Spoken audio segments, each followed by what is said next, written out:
All right, everybody, welcome to the first episode of the Wheelhouse Podcast. I'm Aidan Hatch, and I'm here with my co-hosts Matthew Britton and Kurtis Lowe. This is the first episode, and we're just here to talk shop about some good old baseball stuff. We're going to be starting around the league, and then we're going to get in the round of the breakout guys, both the guys, rookies coming up, and then maybe some veteran guys that maybe are breaking out for the first time ever. And then we're going to end this episode with buying or selling for the week. And first off, I just want to ask, how you guys doing today? You guys excited or what? Oh, I'm good, man. I'm ready. All right. Dude, I'm really excited. It's been a good week of baseball. There's a lot of storylines, a lot of young guys and old guys just starting hot or not. So I'm excited to get into it. All right. We're going to start in the American League. Looking at the playoff standings right now, the division leaders right now will start in the American League East. The Yankees are in first place at 23 and 11. In second place is the Tampa Bay Rays, who have went 9 and 1 in their last 10, just a game and a half out. In the American League Central, we've got the Guardians in first place with the Tigers kind of lingering a little bit, and then the White Sox are 16 and 17. So one game under 500. That's pretty shocking to me. And then in the AOS in May, we have the Sacramento Athletics for now leading the division with the Rangers in second, and then the Mariners in third, with the Astros and the Angels at the bottom of the barrel. Are there any teams in the American League right now that shock you guys? Maddie, we're gonna start with you. What team is standing out to you that's kind of shocking you a little bit? Yeah, no, number one team that's shocking me a bit is actually the Tigers. And it's because I thought when they go get Framber and you get McGonigal, who we'll talk about later, on the roster right from the jump, you're saying, hey, we're committing, like we're going to be really competitive this year. We're going to go win, low 90s games and win the division with ease instead of what happened last year, the collapse in the second half. I thought they would come out strong and have a great start to the season. And to me, they haven't done that. I know they're 500; they're still in a playoff spot, but they've kind of underperformed. On the road, they're 6-14 right now. That's not going to get it done. At home, they're 11-3. They're a great team at home, 11-3. But on the road, being that bad with your staff being pretty solid, when you're talking about those top two with Scooble and Framber right off the rip. I know Casey Mize just hit the shelf, but even Dylan Dingler's been awesome for them. McGonigal's been awesome for them, and they just haven't been able to win a lot of baseball games. To me, that's the number one surprising thing, but there's other teams as well. Curtis, what do you think? I'm gonna stick in that same division. I was pretty high on the Royals coming into this season, but they're just not scoring. Um, Bobby Witt's playing just fine, and that's not what I'm worried about. But when he's on base, they're just not scoring. Um, he's also only hit 2 home runs, so that's obviously a little bit of a shock. But between Michael Garcia, Carter Jensen, Pascatino, Bobby Witt, I thought that team would be pretty deep, as well as their pitching staff. I mean, you got Seth Lugo, you got Bubich, you got Reagans. Like that's a three-headed monster, and I thought they would be a little bit better, and they're sitting in last in the AL Central, and that's pretty shocking to me. Yeah, the one thing that I'm looking at right now, like Maddie, you said that the Tigers they're 6-14 on the road. The Royals are 5-12 as well on the road. So both those teams have not won a single game, or they can't really win series on the road, and that's a huge factor. I know the Royals also they're one of the worst teams when it comes to series finales. I'm pretty sure they have like 3 wins when it comes to series finales, and that's just not gonna play. And then also, like you said with the Tigers, I mean, it it's kind of a year for them where they have to go all out because they know they're most likely going to lose Scooble in free agency, considering the fact that they didn't even want to pay him as much as they are now, and it just feels like one of their not really their only shocks. I think with how the AL Central is, they'll always be competitive, especially with how their team's set up now. But without Scooble, it just makes it 100 times harder when you're going to lose a two-time Cy Young Award winner. Um, I think for me, the team that's kind of surprising me, I was also going to say the Royals because I thought they would have been winning the division, and I thought they'd be one of the leaders. It'd be the Tigers and the Royals. I'm a little bit shocked by the Guardians a little bit, just in the sense of, well, Chase DeLauder's gotten called up, and he's been hitting pretty well for that team, especially in the first like couple of weeks in the season. He was going off. They just called up Bazana, who's another one of their top prospects. So they have their two top prospects, which that fan base has been looking for them to actually get called up. They're finally getting the playing time. But for them, it's their pitching that's doing a lot of work for them. They're only scoring 4.2 runs a game, so it's I would say around middle of the pack, which is fine. But they're one, they just figure out how to have like a pitching lab in some sense. So it's really interesting to me. I don't know. Parker Messick's definitely helping him out a lot, and I mean he's a AL Rookie of the Year candidate, which we'll also talk about him in a little bit. Um, but yeah, I don't know. I just see the Guardians like a scrappy ball club. I don't know why. And just seeing the Royals in last place. I mean, the Twins are outplaying them, which is just I thought the Twins would lose 100 games this year. Um, they're kind of scrappy as well. But yeah, it's just a very interesting sequence, I guess, going on in the AL Central. Yeah, what do you guys? Is there any other teams in the American League that kind of stand out to you guys? I'm just kind of curious. I mean, I know the A's are kind of standing out to me. I'm surprised they're above 500 with the fact that Brent Rooker was sidelined and their pitching is just a huge question mark. Yeah, we need to stop beating around the bush. I know we all have our surprises, and we kind of went to the Central Division because that division's, pretty average most years. But the Red Sox, right? Like they fired everyone, cleaned house. They're 8 games under right now. They just lost this year to the Astros, who held them to not scoring very many runs at all in the series. They lost 3-1 in extras today. I mean, you cannot lose games to a team like that who has no pitching. Like to me, that stands out the most. They're scoring 3.8 runs a game. That's not going to cut it. I mean, they're not giving up an awful lot of runs per game, and they've definitely played better of late after the firing, to be honest. But 8 games under, O'Shea just went down. You're not getting it out of Anthony. You're not really getting it out of Story. You're not getting it out of any of those guys who they really planned on being big guys for them. And the Red Sox, to me, I mean, I know the division of the AL East hasn't played to the standard that we all thought they were going to be before the season. But I mean, when you got the Yanks and Rays leading AL, you're sitting there saying, "Oh, I mean, they're pretty far back right now. They're 3.5 games out of even a wild card spot, being 8 games under 500 right now, and tied for last in the AL is not really going to get it done." To me, that they're the team that has surprised me the most in the negative way. Yeah, 100%. I mean, it feels like they put a lot of pressure on Roman Anthony as like a 21, 22-year-old kid to be like, you're leading the charge. They just traded Devers last year. You lost Bregman in free agency, and like you said, dealing with all the injuries. I mean, I was like going into the year, I thought the Red Sox were being a little overhyped just because when you have to rely on a young star to do like just have pretty much prime numbers, it's nearly impossible. I mean, I think Wilson Contreras is probably their best hitter on that team right now, and that's not really what you want for the Red Sox when you have guys like Roman Anthony, Marcelo Meyer. They traded for Caleb Durbin, who just has played awful, and Jaron Duran, who's also been playing bad. That lineup is deep on paper, but they're just not performing the way that we all thought they would have. Yeah. I was also going to point over to the Red Sox, but I'll quickly touch on the Mariners. I mean, it's always a team that starts slow. You thought this year would be the year that, the guys stay consistent and the guys, we're slowly putting up wins throughout the year instead of it coming all down to July, August, September. Um, just it's been the offense, man. I mean, OPS of 699 as a team, that's 22nd in the league. That's just not going to cut it when, I understand that Donovan's out right now. He was a big leader of the charge at the start.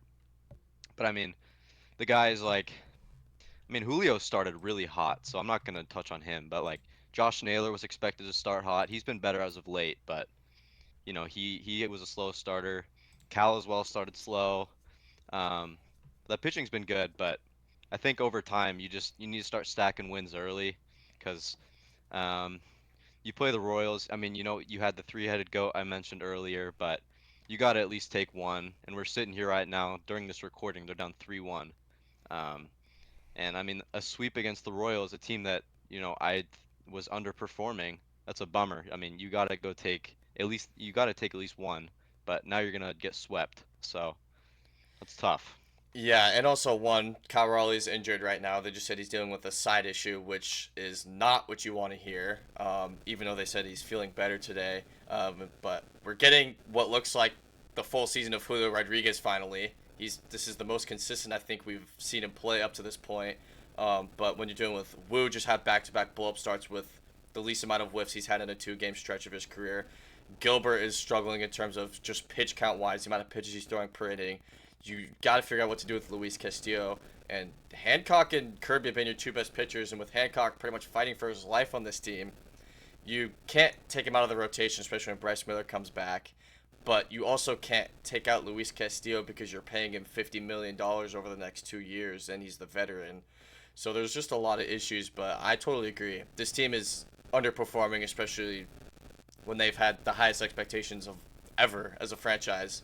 You fall one game short, and now you're sitting here about to be 3 games under 500, and you should be realistically 5 games up if they're playing up to Mariners baseball the way that they should be. But like you said, this is first half Mariners baseball, so it's going to be a little bit tough, but I think they'll figure it out. I'm not worried. I think I tweeted this out earlier. They need to figure out how to win one-run games. I think if they can't figure it out, if they're going to struggle as much as they are, they're going to be in huge trouble. Because in order to win big games, especially in the playoffs, you have to win close games by 1 run or 2 runs. And you got to figure out how to have those clutch situations late in the game and come through in those. So For sure. And I know we'll Yeah, touch on a little bit later, but just a part of that is also Munoz. I mean, he's been struggling pretty bad. I mean, it's like, do you move? When's the time that you move on from him? Um, Also, Brash goes down, so the bullpen's struggling a little bit. But yeah, we'll touch on Munoz later. So yeah, I think Munoz getting yeah, hurt, or not Munoz getting hurt, but Brash getting hurt and Munoz struggling is just not what you want to see. Because I think at this point we probably would have seen Brash getting a closing situation. Like if Brash wasn't injured, he probably would have closed out yesterday's game. At least they should have. But you don't have that. yeah, You don't have that right now because he's injured. So yeah, yeah. For me, the Mariners, I agree with everything you guys said, but for me, it all starts with Cal. I mean, last year, obviously drove in a ton of runs, hit a lot of home runs, came up big in a lot of spots, and even got on base a lot. This year, it's all down. He's not really walking nearly as much. He's striking out a ton, and he's not really getting as many base hits. So, past few weeks, he's gotten the homers going before the injury. But at the same time, like I think we all collectively can agree, he's not hitting 60 home runs again. Because it's yeah, not going to happen. For anybody to hit 60 home runs, it's crazy. But especially somebody who hasn't had a track record of just, oh, this guy's a pure dominance top of the league hitter. He's been a good hitter, and I assume he's going to be above average for, the foreseeable future, which is what he's been in his career. But last year he kind of went on a crazy run, and yes, although we do hold him to a little bit of a higher standard, because of that, we can't expect those kind of numbers year over year over year. So for me, I think that's a big focal point of where they're struggling. But you guys hit the nail on the head as well. I mean, they're throwing games away that the starters pitched beautifully. Yesterday, Hancock, 14 strikeouts, a 14 strikeout performance on Randy Johnson retirement day. I mean, that is cinematic, right? I mean, you got the strikeout guy, and then you got Hancock putting up 14 on the board, and you lose a game in extra innings where it felt like it was like the biggest 1 run lead ever. It felt like a 5 run lead to me watching that game. And then all of a sudden it collapses. You had two of your better guys going between Hancock and Wu the first 2 games. You find a way to drop both of them, and all of a sudden now it's now 4-1 here in the 6th inning, and you're gonna have to scrap late to even salvage one game of a series at home against a pretty bad team right now. The Mariners, obviously, we've talked about. Um, I'm not worried about them because their division's not, amazing or anything, and I have faith that they'll get it together. But this team isn't a division-winning ceiling. This team wants to win it all, and if they're gonna win it all, they're gonna have to start playing a lot better on all cylinders. yeah. It's just you're not gonna win a lot of games when your best player, arguably Cal Raleigh, you could say is one of their best players. I'd say Cal's probably one of the best players, and Julio's the most important player on this team.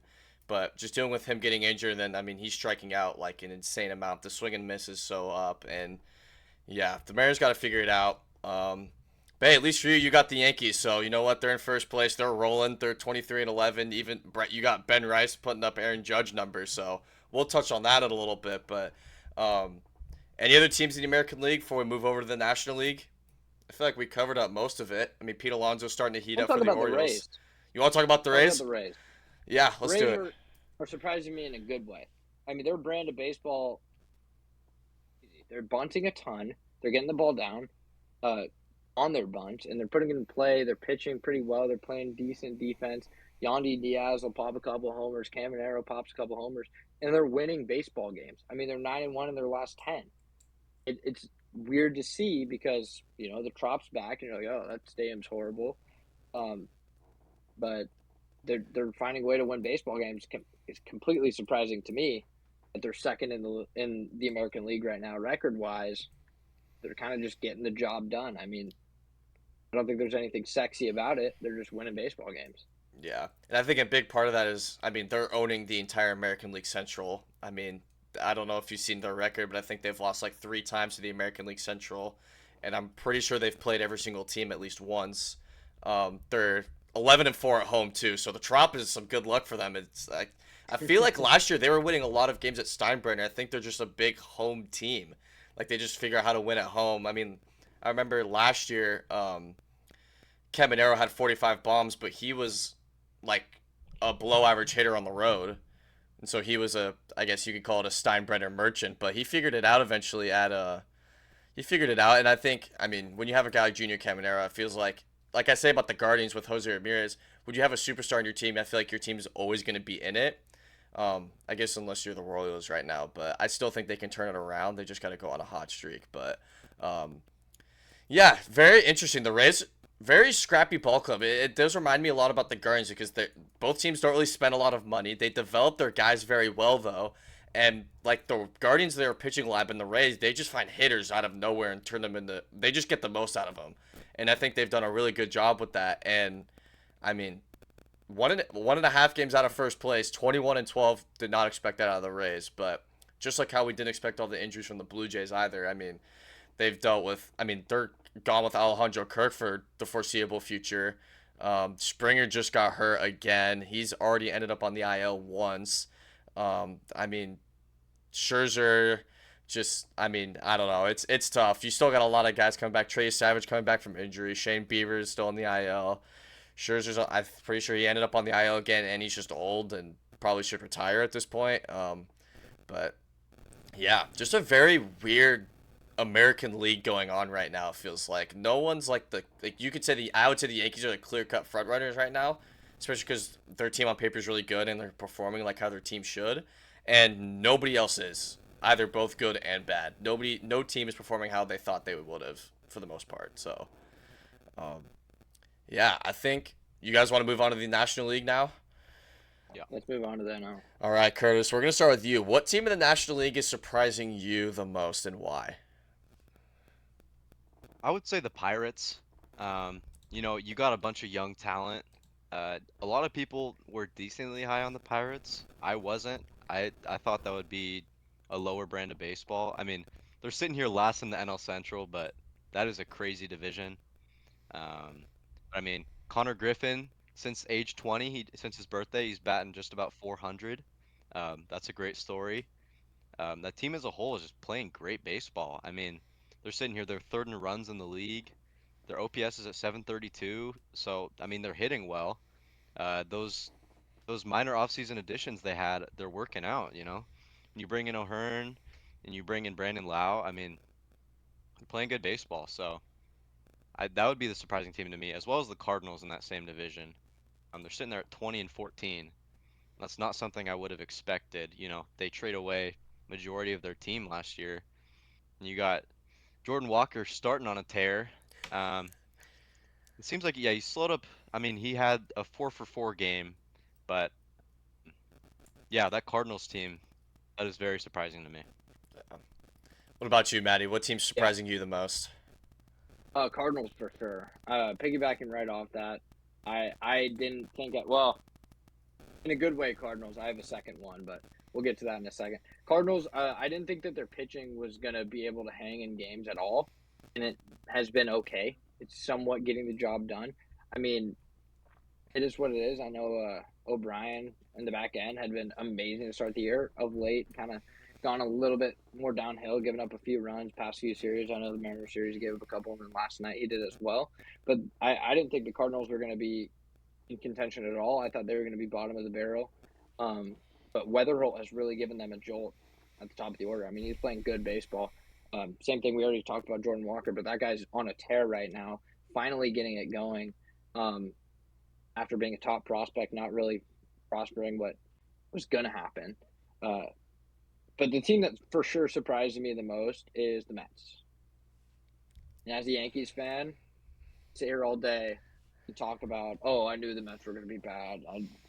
I didn't have them 11 games under 500, 33 games in. That is crazy to me. The fact they haven't fired Mendoza is crazy to me. The fact that Vientos is going in interviews and saying, getting hosed by 20 feet and saying, oh, I just trusted my instincts there. Well, you have a third base coach for a reason. You don't just get hosed by 20 feet when he gives you the stop sign, you run through it and you're out by a mile. Like, there's a clear disconnect between management and ownership and the front office and management and the players, the coaches and the players. There's a clear disconnect. I mean, there was even a situation last week where Brazoban was getting pulled out of the game, so Devin Williams was going to go get the save. Brazoban runs on the field because he thinks he's pitching, and Devin Williams then has to go back in the bullpen because Brazoban crossed the white line, so that means he has to start the inning and face a batter.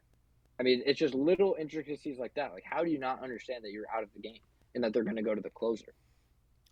I can't believe the meltdown that they're on. I don't know if it's going to get better. I'd assume it will, but it's going to be pretty tough to dig yourself out of an 11 games under 500 hole, especially with the bridge clicking on all cylinders like that.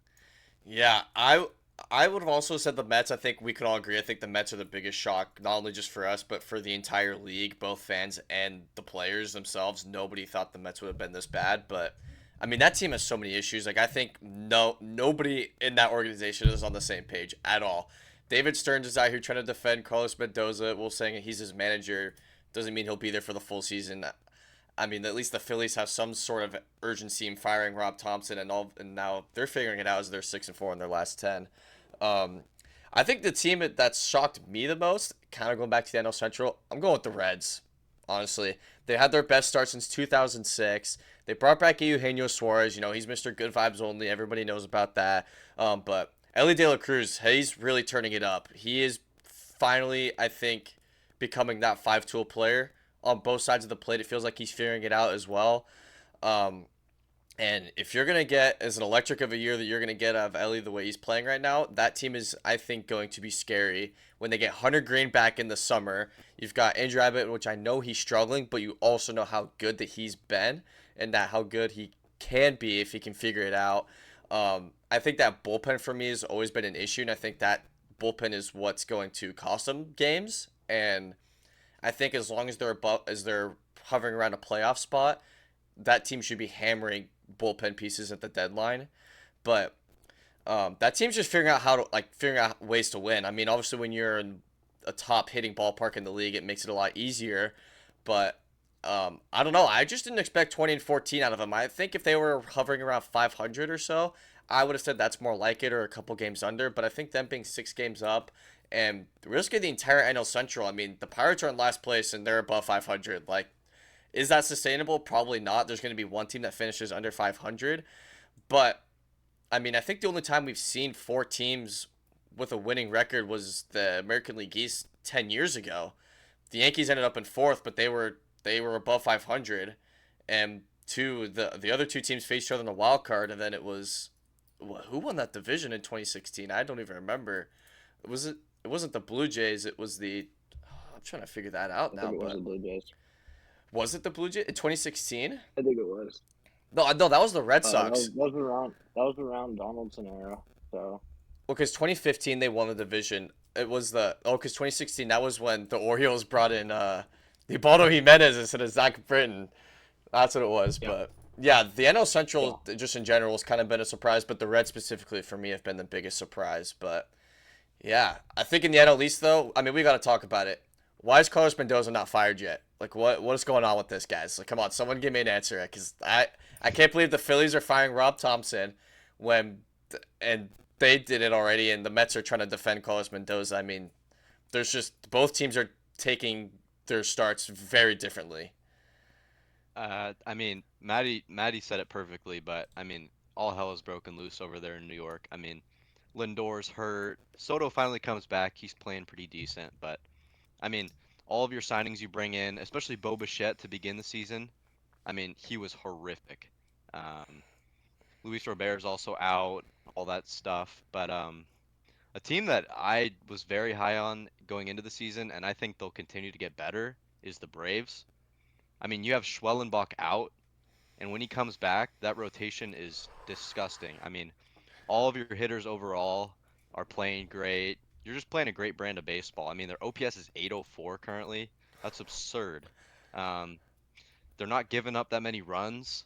I mean, everything's firing right now, and I think they continue to roll. I think they win over 100 games this year. That's a really good ball club. So, Yeah, the Braves, they're averaging 5.8 runs a game, and they're only allowing 3.5 runs a game. With how many injuries they've had pitching wise, and Acuna just ended up on the IL, and Austin Riley not having to start, everything else is just going perfect for them. Their bullpen's been locked down. Their pitching has just been dialed in. I mean, that's kind of the dream start that every team wants to have. 24-10. You've pretty much won the division already, and it's May because I don't think the Mets or the Phillies are going to turn it around. The Marlins are in second place, and that's a scrappy team. But there's no way that team's ever going to compete with the Braves, especially on paper. That team's not going to be good enough. And I mean, the Nationals score a lot of runs, but their pitching staff is so bad. So I mean, this is the dream start for the Braves. I think I could confidently say that they've won the division already. I think that division's wrapped up for the Braves. yeah, and I Yeah, mean, between. No, go ahead. You're good. you could see the Phillies are playing good baseball as of late. You could see them maybe sneaking in a wild card spot, but the rest of that division, they seem pretty it doesn't seem like they're going to sneak in there, so we'll see. Yeah, for me, between Drake Baldwin, Matt Olson, and Ozzy Albies just seemingly not getting out at all.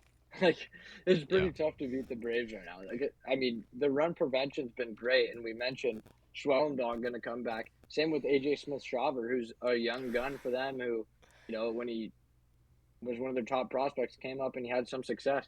And now you're talking Strider's back, and Chris Sale's back to Chris Sale. Elder's pitching amazing. I mean, you're you're really talking me into wow, the Braves are maybe going to be the one seed. I mean, Cubs and Dodgers both good teams at the top as well. I just think they play in tougher divisions. I think the Dodgers and Padres are going to go at it. I think the Cubs, and we've mentioned the NL Central a couple times, are going to go at it. And yes, those are good baseball teams, but we all know the Dodgers couldn't really care less about being the one seed or not, because once they get to the playoffs and they get Snell coming back and they get all the guys and they're high leverage, that's all they really care about, getting into the playoffs and winning some baseball games. Something I also want to talk about kind of just as a whole within the league is those top teams are doing it all in the same way, in my opinion. I mean, you see, in my opinion, the Dodgers, Braves, and the Yanks are the three best teams in the league right now, and all of them are scoring runs and they're not giving up any runs. And I know that's simple to say and how you win ball games, but the margins are a lot bigger. I mean, some of these middle level teams, like we talked about the Cardinals, we talked about the Reds, we talked about the Padres, or no, we didn't talk about the Padres, but we talked about like those kind of teams. Reds more runs than they score right now, and they're Wow. 20-14. The Cardinals average 4.9 and they give up 4.9. The Padres average 4.4, they give up 4.4. But these top teams, we talked about the Braves, they score almost 6 runs a game and they give up 3.5. Dodgers score 5.2 and they give up 3.3. So you're sitting here and you're saying, "Oh wow, the formula really is pitching and defense."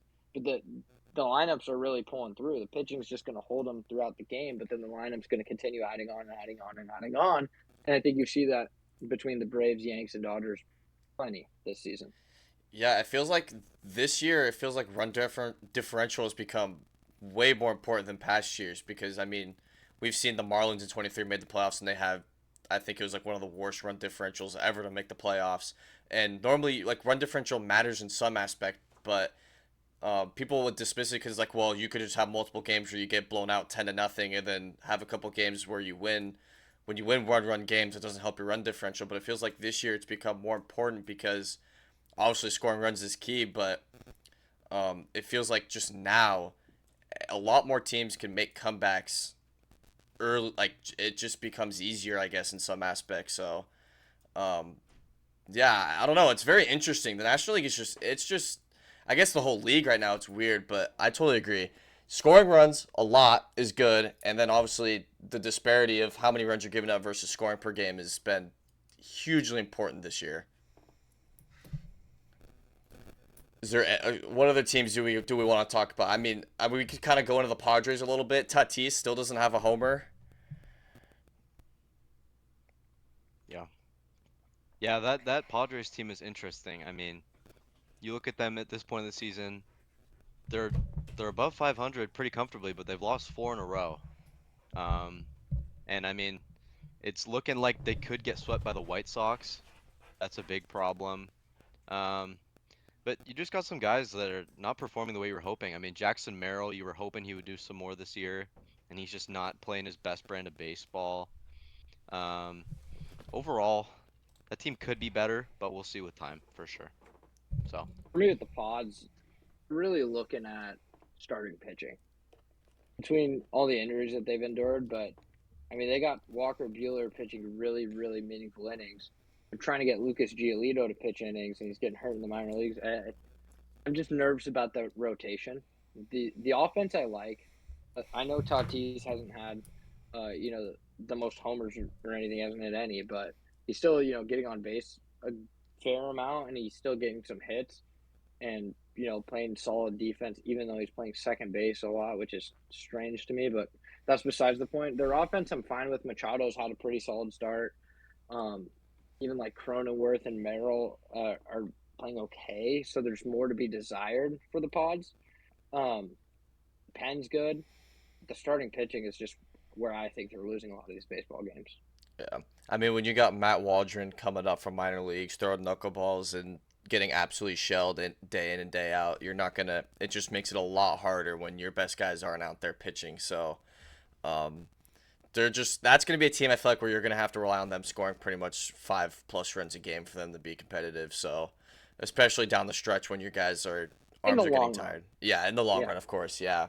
Um, yeah, I think that's kind of it around the league, really. Unless you guys, we can go into the breakout guys if you guys want to. There's definitely a lot of breakout guys. These rookies are going absolutely nuclear. Um, yeah. I feel like the one guy we should start with is, we kind of talked about before we started recording was Murutaka Murakami. He's up there leading the league in homers, or he's top three in leading the league in homers. Doesn't have any doubles, but he's just hitting absolute tanks, and I think that's a big reason why the White Sox have won so many games. Right now they're 16 and 17, but his power is such a huge. It's a nice refresher for the White Sox. They're just 2 years removed from having the worst record of all time, and now they kind of have a foundation. They got him, Colson Montgomery. I know Chase Mydroth isn't like the best, but he's a solid piece. They traded away Luis Robert and they got Luis Angel Acuna. Um, I don't know. I'd say Murutaka Murakami, I think it was a huge surprise to everybody because with how overlooked he was during the offseason. Yeah, definitely. A guy that I was pretty high on last year, and I think he's flown under the radar as a catcher, is Drake Baldwin. He's entering his second year, and he's first in the league in hits right now. His OPS is 915. That dude was balling last year, and he's balling this year, and I feel like his name never gets talked about. I'm a big Drake Baldwin guy, and he's leading that Braves team pretty fairly, and I think that's a big reason why they'll keep winning too. No, I completely agree. I think Drake Baldwin's one of the least talked about Rookie of the Year winners in a long time. Everybody was talking about Kurtz. I feel like Baldwin's awesome. Yeah. Yeah, Kurtz was really good. Anthony was really good. There's a lot of players down the stretch in the AL that kind of took the shine away from the NL, but in the NL, they were like, oh, I guess Drake Baldwin's going to win it. And then this year he's come out super strong, playing a great brand of baseball, getting hits all over the place, hitting for power, hitting for average, getting it done. The guy I wanted to talk about, one to be breaking out is Carlos Cortez. Oh, for the A's, yeah. And Carlos Cortez right now, as I'm looking at his page, has a 1.092 OPS. 29 hits. He's in 387. But the thing I want to look at the most with Carlos Cortez is actually that he has more walks than strikeouts. He only has punched out 7 times, and he has 8 walks. Obviously, it doesn't mean that he walks a ton. It just means, hey, I'm going to put the ball in play, and I'm going to make it happen. His Savant account is awesome. It's all red, and it's cool to see. But it's just another guy who you didn't think would be part of this A's offense. He's doing it. The A's offense is so fun to watch. If they can find anyone to throw strikes and get outs, they might be dangerous coming down the stretch the next couple of years. 100%. I mean, I like when you look at that A's lineup. Carlos Cortez is probably like the last guy you look at because of how stacked the lineup is with Jacob Wilson, Nick Kurtz, Brent Rooker, Tyler Soderstrom, Shea Langoliers. I mean, all those guys. And I mean, Langoliers is going absolutely insane this year.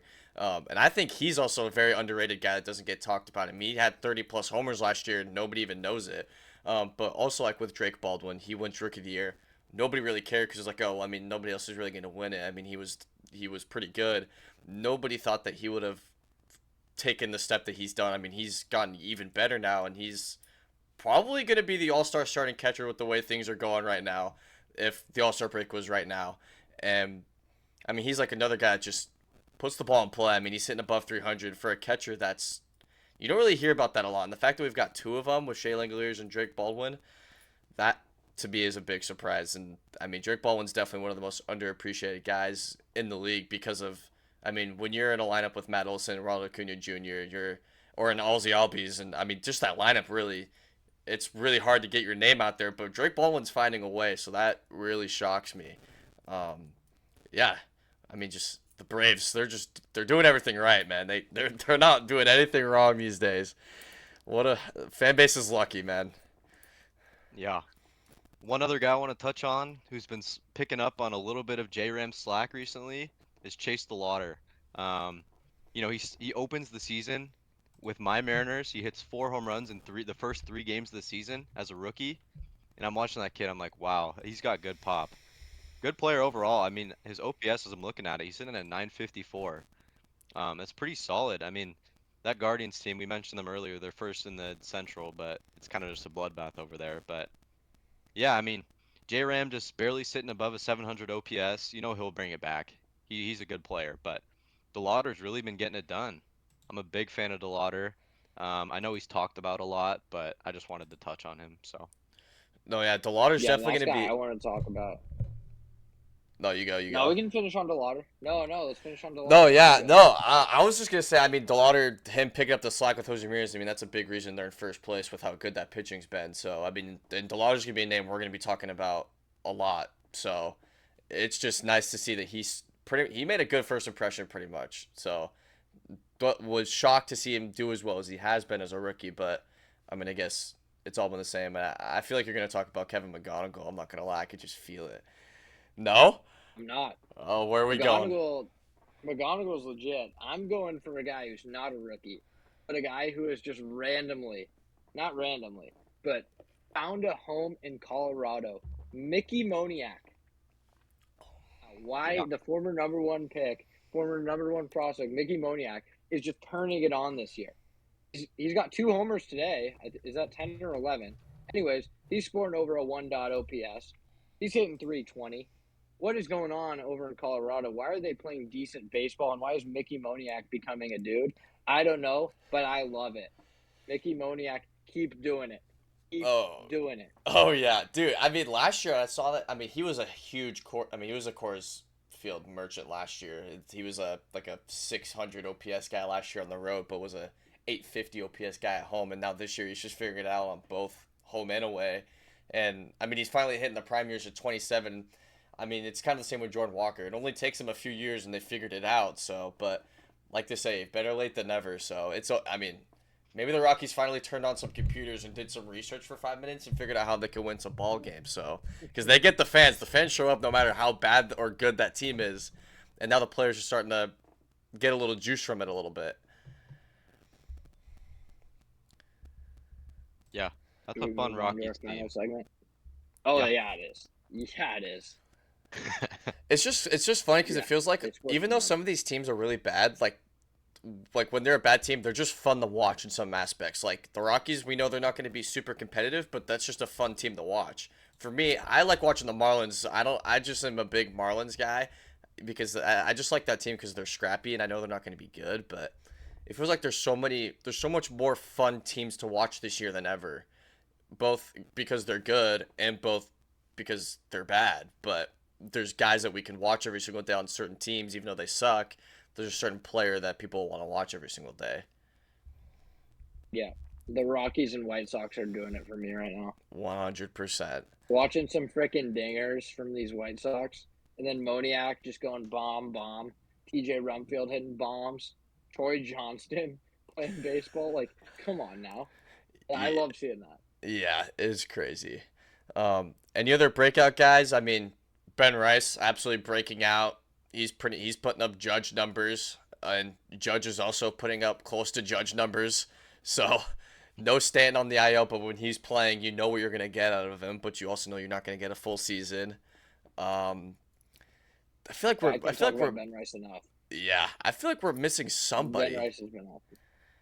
I mean, we can go to Uh, the McGonagall button if you want to cover him. I mean, McGonagall's been awesome to start the year. Yeah, McGonagall. I mean, they gave him the contract. It was like what 100. It was like over $100 million. What 7, 8 years? I mean, they've got their. I don't know what position he's gonna play. It feels like they kind of had him all over, but he can play third, short, and second. But I think ideally they should put him at second because he doesn't. He's not the best fielder, and but the only reason he's not because I think it's because of Gleyber Torres. But um, I mean, he's gonna be really good for a long time. I mean, he just puts the ball in play. He doesn't. It feels like he doesn't strike out. He puts up professional ABs, which is what you don't really see a lot of young guys, and he just finds a way all the time. And I think he's gonna be a big reason that offense is gonna help the Tigers be competitive, and it's probably a big reason why they're at 500 right now. The guy just takes a good at bat. I mean, he's in 3-2 counts all the time. He works his walks. He gets hits. He can hit for. I mean, he's not the biggest power guy in the world. I mean, he's a smaller frame, but he can get the ball out there pretty well. I mean, he can get the extra base hits. He's gotten a fair amount of doubles this season. He's just really a player who plays baseball hard and plays the right way. He's still sporting a 310 average right now. 880 OPS, and you're like, whatever. But 19 punch outs, 19 walks. He's not going to punch out, and he is going to walk. 11 doubles. Those are things that win you baseball games. And him hitting at the top of the order every single game as a rookie and playing as well as he has, it could be a big reason why the Tigers are going to be a better team this year than they were last year. I talked about how disappointing they were for me to start this season because I have a pretty high ceiling for the Tigers if they want to be that team that breaks out of the Central and really becomes the team to beat there. He's going to be a big reason why. I know, the staff is going to be the staff. You got Scooble every 5 days. You got Framber every 5 days. Great. But the offense needed to step up after last season, and McGonagall has stepped up. Now they need Kerry Carpenter to take that step forward. They need, Riley Green to play more like Riley Green, and they need to start winning baseball games. And that starts tonight. They play on Sunday Night Baseball tonight. They can send a message to, the rest of the teams in the league. Hey, we're legit, and I would love to see the Tigers really break out and become the team to beat in the Central. Because right now, we've talked about it multiple times, the Central's wide open. Yeah. I think another guy that we have missed on, and it made me remind me because we talked about McGonagall, Dylan Dingler. He is probably I think you could say he's been like him and McGonagall. They've been the two best bats so far, at least the most consistent guys in that lineup. I mean, I think Dingler's got the most homers on the Tigers, and I mean, Maddie, you and I were on him pretty early last year. I mean, we saw him firsthand here in Seattle, and he was torturing the Mariners. And we're like, well, this guy's actually doing pretty good. I mean, we're both in a dynasty baseball league. We were both talking about it, and it's just like seeing him now after a full season still do and actually do even better than last year. Honestly, is shocking, but also we were on that from day one, so it doesn't surprise us, but it shocks everybody else. Yep. Is there any other breakout guys? I think we could go to the buy or sell. I think we're ready for that. I'm good Yeah, with buy or let's sell. do it. All right, so we're gonna be basically how this works. For those that don't know, we're think of a player or a team, and pretty much we're gonna say if we're gonna be buying their stock or if we're thinking, oh, it's fraud watch, pretty much. So are we buying or selling? Curtis, we're gonna start with you. What's a player that you think that we could buy or sell on, or a team? Well, we touched on it before the pod, but a player that I am buying is Murakami. I mean, going into him starting out, a lot of people were saying he can't hit the fastball above 90 miles an hour. And he's sitting here first in the league in home runs. His OPS is at 915. I think it's safe to say that he's proven everyone wrong, and I think that he continues to do what he's doing. I love that one. What about you, Maddie? What is there a guy that you're thinking of buying or selling on? I'm gonna go with a team that I'm buying heavy, and it's the Braves. We talked about it a bit before, but I just think the Braves are legit. Their pen, I don't love, but their starting pitching's amazing. Their lineup's amazing, and I agree with what you guys said. I really buy the Braves to win the division, maybe go deep. We'll see. Now, I'm going to be selling a team, and I think a stock, if I was a stock and I'd be buying it at low price, or I guess the guy that I would want to sell at high price, I guess would be, is the Cardinals. I think the Cardinals are off to a good start, but I just don't really know how it's going to be sustainable for a long season. And I know it's like we're about over a month in, but I mean, that's 1/6 of the year. We'll see how that team's gonna look at the end of this month, how they're going in mid-June. I just don't think the team is gonna have enough juice in them to be competitive throughout the full season. Um, and I mean, they're 6 games above 500, so they're playing fine. But I just think JJ Weatherhold's gonna be tired out. He's gonna be playing. It's like the pace of the game is gonna catch up to him, or all the young guys getting more playing time and everything. And realistically, just on paper, I would say they're on paper the worst team in that division, and I would expect the Pirates to finish above the Cardinals at the end of the season, in my opinion. So I would be selling the Cardinals, and I'm buying the Pirates, whether they make the playoffs or not, to finish better than the Cardinals.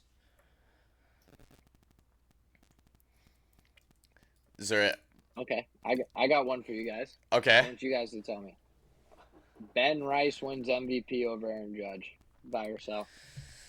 Or just in general, maybe over somebody else. But to me, I'm a Yanks fan, so I'm going to go Judge and Rice. Who wins it? So for me, I think that if Jordan can stay healthy, I think Jordan can take the prize. But it's about him staying healthy. You know, he can't stay on the field a full 162.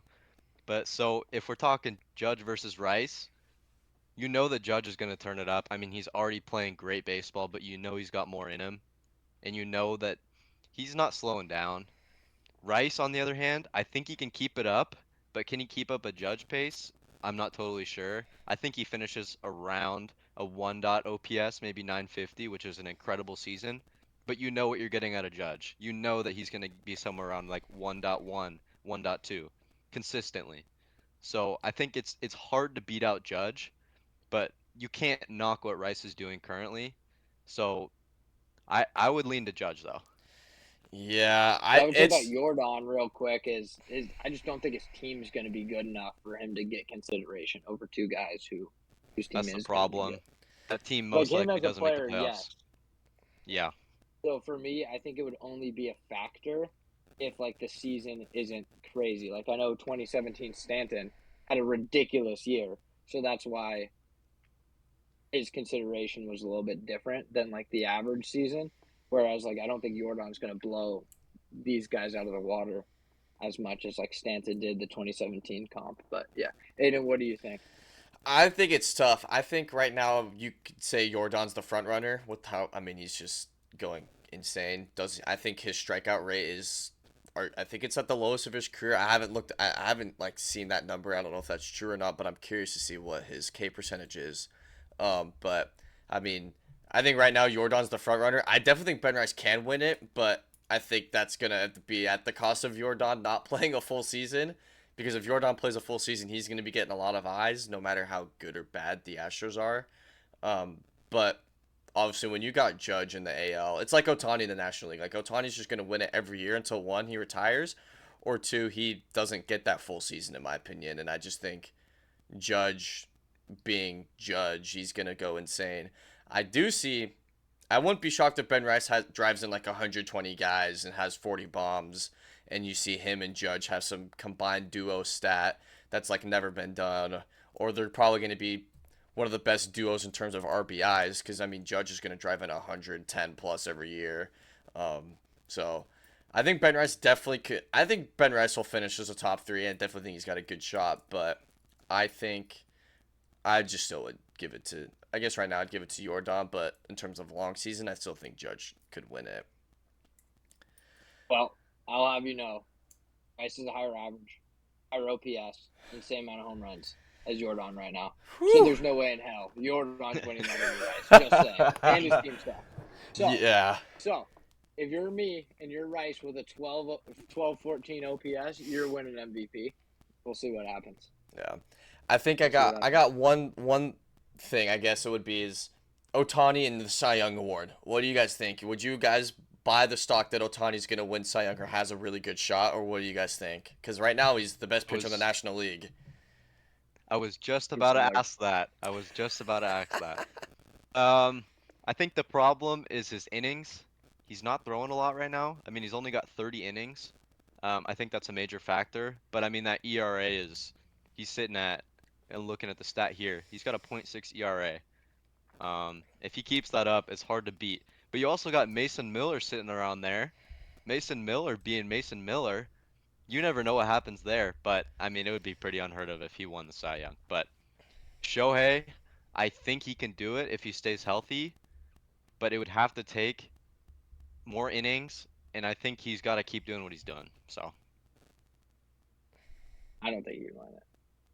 Just doing that for a full season is just. I mean, his hitting has taken a little bit of a hit. He's not being the hitter that we all know him to be right now. So maybe if his hitting consistently is not the level he wants it to be, he could win it. But for me, with Chris Sale doing the Chris Sale thing again, with Skeens being Skeens, I mean, I know he's had a couple rough ones, but I'm not going to say, like, oh, Skeens can't do it. Even guys on his own team like Robleski and Glasnow playing good baseball. Jota Imanaga playing really good baseball. Mizorowski just got hurt, but even Yamamoto, Sanchez, like there's tons of guys who I think are in the running. It's just going to be extremely tough for Otani to do this a whole season, especially when he hasn't pitched a full season in years. You know, I know Kurtis kind of already said, "Hey, he only has 30 innings." Yeah, I mean, that's not really going to do it. I don't know how many starts he's made, if it's been 6 or if it's been 7, but that's around like 5 a start if it's 6. That is 5 a start if it's 6. And I think the voters are going to see the amount less innings he'll have compared to a Yamamoto, compared to a Sanchez, compared to a Skeens, compared to one of those guys. Yeah, I think it's going to be really difficult for him to hold up this pace and also better hitter like he wants to be. I mean, he's in 246 with an 825 OPS. That's not Otani numbers. Those are great numbers. That's not Otani numbers. So for me, I think he's going to say, "Hey, I need to start hitting better," and the pitching might become a little bit worse as the season goes on. Yeah, with Otani, it's weird because I think they're trying to have him not hit on the days that he's pitching. One, because it just, I think the toll of like him doing both at the same time is, I think, slowly getting to him, which makes sense. I mean, he's the only guy that's ever done it in the major leagues and he's had success for him. I mean, he's arguably the GOAT, you could say. But it's just so interesting. I mean, I don't even know. I mean, he definitely can. I think one with Otani, it kind of reminds me of like Blake Snell when he won the Cy Young Award with the Padres.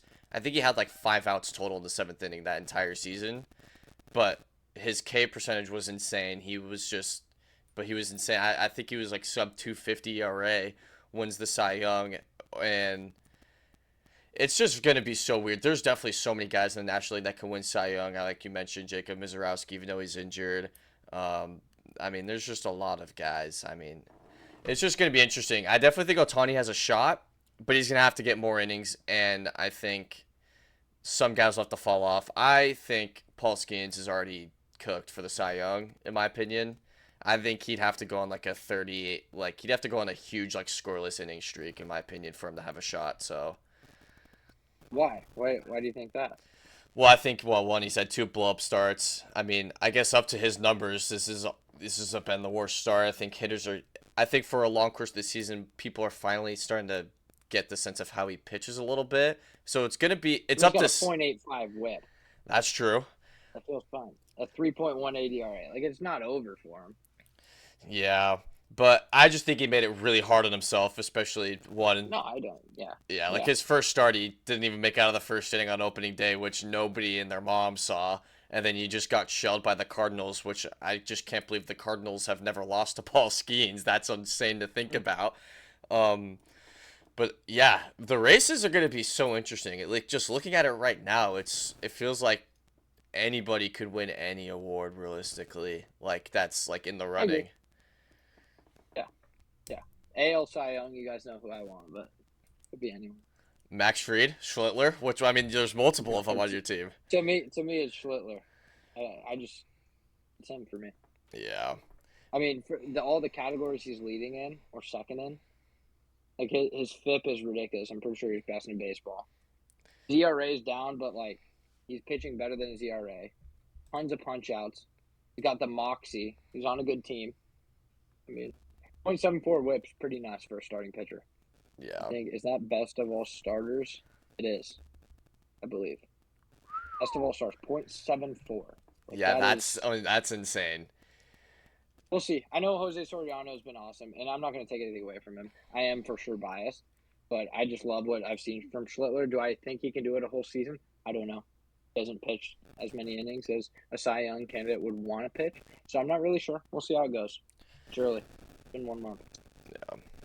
I think one more. I think we should end off of one more buy or sell, or I guess like a prediction. Do we think Carlos Mendoza lasts to the end of the month of May? What do you guys think? We'll end on this note. No. Well, No maybe. shot. I mean, they're about to beat the Angels, so we'll see. Oh, the Well- Angels. Mets are gonna Met. You never know. He might linger around until September, and then they lose 100 games, and everyone's sitting here and they're like, "Oh, I guess we have to fire him." It's gonna be one of those things. So I'm selling on the idea at the end of the month. I think he's gone way later because ownership's not gonna do it. He's not fired. I think they're waiting for Grimace to come back, Grimace. Oh yeah. and then they're gonna fire him. The new manager's gonna go on a run, and then bada bing, bada boom. And then it'll be Now the too Mets late are though. back. No, I'm just kidding. End of the month. Let me see their schedule really quick, and then I'll tell you if I think that they have a chance. I think with Well, the Playing Mets, Rockies like, tomorrow. oh, You know what?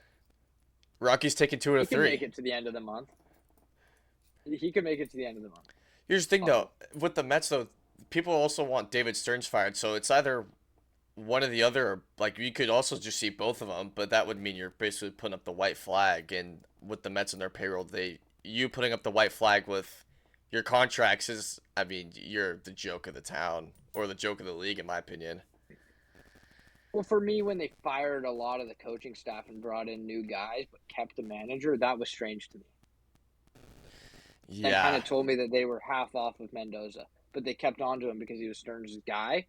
But to me, when you're bringing in 18 different new personnel guys to coach hitting and none of it's working, to me that's strange. To fire a ton of guys, bring in new guys, but keep the manager feels like he's already halfway out the door and they're just trying to hold on to him a little bit longer. Maybe if the team turns it around a bit, and if they don't, they'll pull the plug. But for me, like, the plug's got to be gone whether he deserves it or not. Your team's, they're about to win today, so they'll be 10 games under, I believe. They 11 and 22. Yeah, they'll be 10 games under 500, 34 games in. And you look at the Braves at 24 and 10, you're like, all right, well, we're a mile back right now. Like, we're 5 miles back. To me, maybe he makes it to the end of the month. He's not making it to the summer. yeah. I mean, they would Yeah. have to go on like a 2024 run, pretty much. That's their only chance, and even then, they wouldn't even lead them to winning the division. So you'd have to scrape out a wild card Yep. series. I mean, Agree. they've got two reasonably easy series against divisional rivals. They've got the Nationals and the Marlins this month, and the Marlins are at the end of the month. So realistically, if they lose both those series, you could seriously see him out. But I think he lingers a little bit longer. So we'll see. Do you think the Mets could fire David Stearns but keep Mendoza, or do you think if it's Stearns is gone, do you think they would just get rid of both because it's Stearns' guy? I think they clean house. If Stearns is gone, they're cleaning house. But if it's just Mendoza, I'm sure Stearns stays around. So Yeah. It's just a I weird mean, a lot of it's situation. the players have said that. Yeah, yeah, They've come out and said, hey, like, it's not the coaching. We're just playing bad. I mean, you got Bo Bichette, who's having, like, one of the worst starts ever. You got Marcus Simeon, who's having a terrible start. And those are two of the guys that you brought in to be impact players. So, I don't know. Is that yeah. really on the coaching staff? Is that on the front office? I don't know. I mean, they're playing below their baseball cards right now. to me that you can't put everything on the front office or everything on the coaching staff. But at some point, you got to fire somebody and send a message to somebody. So, I mean, if it continues, yeah. Yeah, exactly. I mean, you see coaches all the time. Like, managers getting fired in the LB, it's the first step to being a scapegoat because it's not. Yes, like a manager can be really bad at their job. We've seen it, but they're not the ones on the field that's striking out 10 plus times a game and not scoring any runs or winning them ball games. But you have to fire someone. You can't fire the entire team. You can't fire the roster, the 26-man roster. You're paying them to play. So I definitely think sooner or later, I don't think he lasts the month. I think he's done. I'll honestly be shocked if he lasts another 2 weeks. But that also depends on how the Mets are playing. Because if they just kind of figure their way out a little bit by the time, they'll just say, oh, you know what, he's fine then. But if they keep losing the way they are, he's gone sooner or later. But just an interesting situation for the Mets. You're in a hellhole pretty much. And you're stuck with Soto for another 14 years when he's got no chemistry with any other player on the team. So, but I mean that we've pretty much touched everything else. That's you got any last comments for you guys? Anything else? I think I'm all good over here. You guys well. I'm just excited for this episode to come out and for next week as well. All right. Yeah, me too. This is going to be fun. Stay tuned, guys. We got episodes coming out every single week. We're just going to be talking shop. It's going to be fun. Just come for the ride. And obviously, comment below any ideas of, segments that we could add up just for the future and whatnot. And, I mean, that's going to wrap up today's episode, the first episode of the Wheelhouse Podcast. We will see you guys next week.